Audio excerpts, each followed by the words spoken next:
کیا آپ جانتے ہیں کہ عرب ریاستیں اور شاہی خاندان کتنے فیمس فٹ بال کلبز کو اون کرتی ہیں؟ آئیے آج آپ کو تھوڑا بہت اس کے بارے میں بتاتے ہیں۔ سب سے پہلے بات کرتے ہیں نیو کیسل یونائیٹڈ کی۔ بارکلیز پریمیئر لیگ نے بالآخر یہ کلب سعودی کنسورشیم کو 30 کروڑ پاؤنڈ میں فروخت کرنے کی اجازت دے دی ہے، جس پر کلب کے شائقین اور کھلاڑی بہت زیادہ خوشی کا اظہار کر رہے ہیں۔ سعودی عرب کے public investment fund P C P capital partners اور R B sports and media نے کلب کی ملکیت حاصل کرنے کے لیے $40 کروڑ سے زیادہ کا معاہدہ کیا ہے۔ اس معاہدے کے بعد سینٹ جیمز پارک کے باہر کلب کے شائقینوں کا ایک ہجوم اکٹھا ہو گیا، اور جو کلب کے پریویس اونر تھے مائک ایشلے، ان کے خلاف نعرے بازی بھی کی اور بہت زیادہ خوشی کا اظہار کیا کہ ان سے جان چھوٹ گئی۔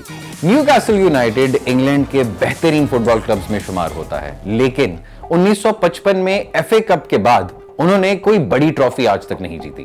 نیو کیسل یونائیٹڈ کے علاوہ عرب ممالک اور ان کے شاہی خاندان میں کون کون سے کلب کس کے پاس ہیں، آئیے تھوڑی نظر اس پہ ڈالتے ہیں۔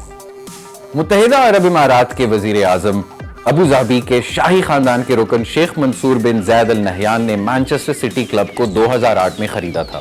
دنیا کے سب سے معروف کلبز میں آج مانچسٹر سٹی کا شمار ہوتا ہے۔ اس کے علاوہ شیخ منصور دنیا بھر میں مزید کئی فٹ بال کلبوں کے مالک ہیں، جن میں آسٹریلیا کے میلبورن سٹی ایف سی اور امریکہ کے New York City F C بھی شامل ہیں۔ دوسرے نمبر پہ آتا ہے شیفیلڈ یونائیٹڈ کلب۔ انگلینڈ کا ہی شیفیلڈ یونائیٹڈ کلب سعودی شہزادے عبداللہ بن مسعود بن عبد العزیز ال سعود کی ملکیت ہے۔ 2020 میں کلب کے شریک چیئرمین کیون میکیب کے ساتھ طویل قانونی جنگ کے بعد شہزادہ عبداللہ نے پورے کلب کی مالکیت حاصل کر لی تھی۔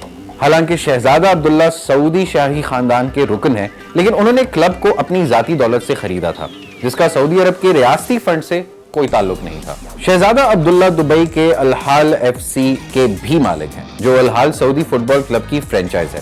شہزادہ عبداللہ نے مختصر طور پر 2000 کی دہائی کے شروعات میں ہی سعودی کلب کے چیئرمین کی حیثیت سے بھی خدمات انجام دی تھی۔ اس کے بعد آتا ہے Charlton Athletic F C club, ایک اور English football club. Charlton Athletic متحدہ عرب امارات کے شیخ سید بن طہنون بن محمد ال نہیان کی ملکیت رہا۔ یہ اتفاق ہی ہے کہ شیخ سعید بن طہنون مانچسٹر سٹی کے مالک شیخ منصور کے کزن بھی ہیں۔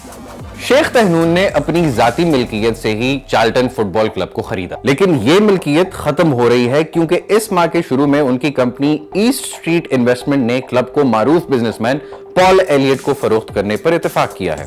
اب بات کرتے ہیں پیرس سین جرمین یعنی پی ایس جی کی۔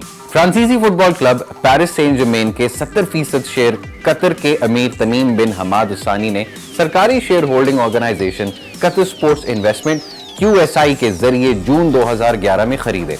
یہ کمپنی قطر انویسٹمنٹ اتھارٹی کے ذیلی کمپنی ہے۔